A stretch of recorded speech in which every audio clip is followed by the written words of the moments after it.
Salut à toi, alors on est reparti pour le trade du jour que j'ai pris en début de séance, à l'ouverture de la séance, c'était un opening drive sur NIO, donc NIO qui ouvrait aujourd'hui en gap sur les plus hauts historiques tout simplement.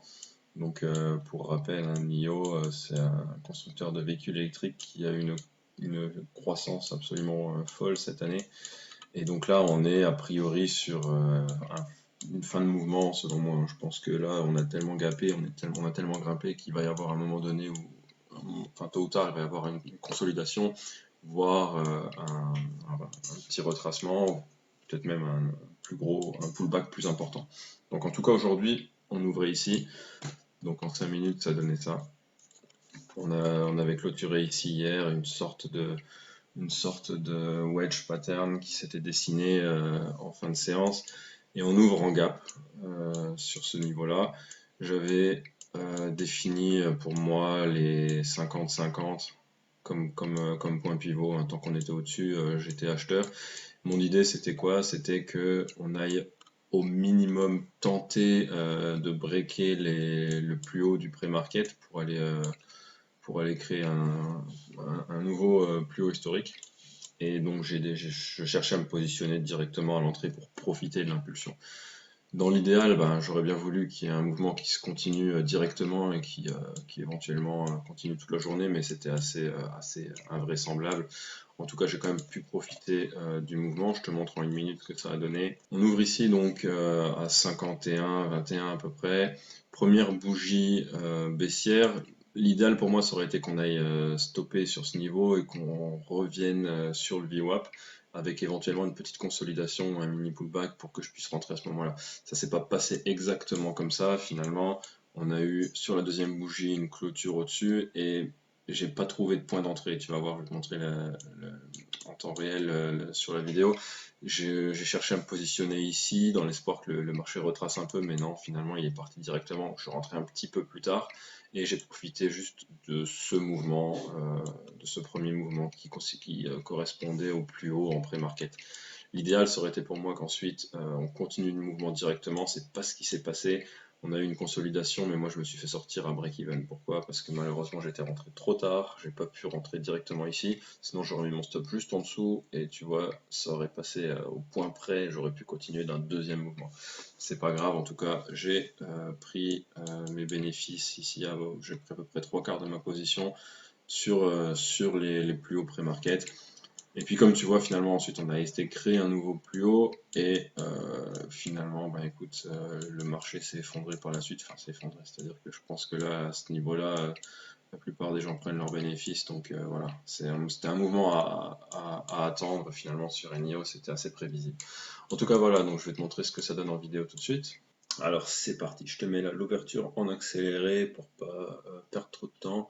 Donc je rentre jamais sur une première bougie, j'attends toujours minimum la deuxième.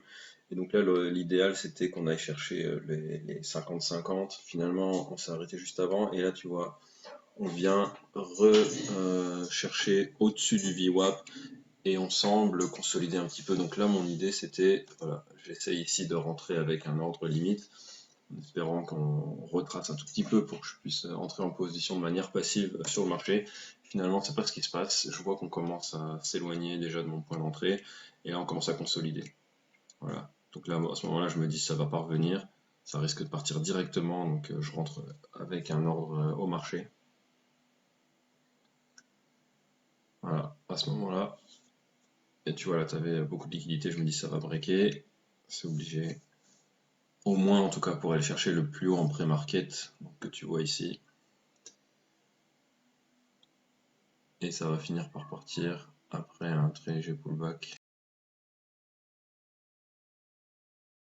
Et là voilà, ça y est, c'est parti.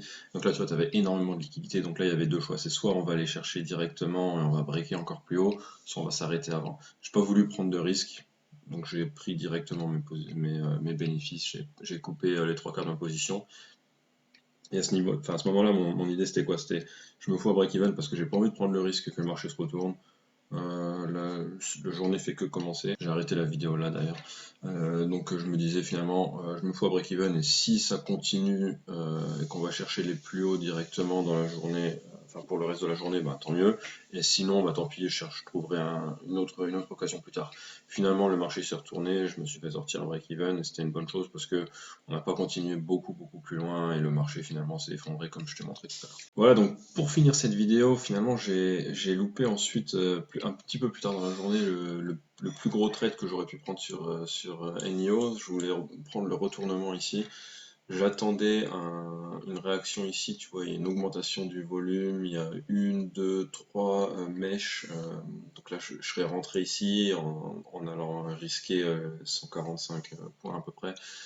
Et j'aurais coupé ici, voire les 25% restants de ma position, à peu près par là. Donc je suis un petit peu dégoûté, finalement, je l'ai loupé parce que j'étais en train de faire mon journal de trading. Mais bon, c'est pas grave, en tout cas, j'ai fait une journée qui termine légèrement dans le vert, parce que j'ai quand même fait quelques conneries. D'ailleurs, je vais peut-être en parler ce week-end, je sais pas, je verrai si j'ai le temps, je fais une vidéo. Pour présenter ma semaine, finalement, c'était une semaine de perte, encore une fois. J'ai encore une fois fait n'importe quoi. Là, je te montre toujours les trades gagnants, mais évidemment, hein, j'ai plein de trades perdants, donc je vais faire une vidéo pour montrer un petit peu ça, mais en fait c'est souvent des trades où je fais vraiment n'importe quoi, où je respecte pas du tout ma stratégie. Donc si t'es comme moi, si tu démarres et que t'as pas encore énormément d'expérience, j'espère que les vidéos que je fais vont t'aider pour voilà, pour voir un petit peu quelles sont les erreurs typiques que font les débutants. Et donc si ça peut t'aider toi à conscientiser ces erreurs et ne plus les répéter, ou alors même carrément les éviter, vu que tu vois que moi je les fais, et c'est franchement toutes les erreurs que je fais, c'est rien de fou, c'est vraiment des erreurs de débutants typiques que font tous les traders au début de leur carrière, c'est normal. Et donc si tu vois ça en direct quand moi je l'ai fait, si ça peut t'éviter de les répéter, bah, dans ce cas, voilà, c'est mission accomplie pour moi. Donc c'est aussi pour ça que je fais ces vidéos, hein, c'est pour aider ceux qui démarrent comme moi. Donc voilà, je pense refaire une vidéo récapitulative ce week-end pour parler un petit peu de ma semaine qui finit finalement dans le rouge, hein. Mais bon, c'est pas grave, c'est pas dramatique. Là, je pense que ces 2 derniers jours, ces 2 dernières séances étaient plutôt pas mal. Je pense avoir trouvé mon rythme. Ah bon, jusqu'à ce que je finisse par faire d'autres conneries, mais bon, ça fait partie du jeu, on verra bien. Donc voilà, en tout cas, j'espère que ça te plaît, ces petites vidéos, et puis bah écoute, à la prochaine, un bon week-end, à plus, ciao!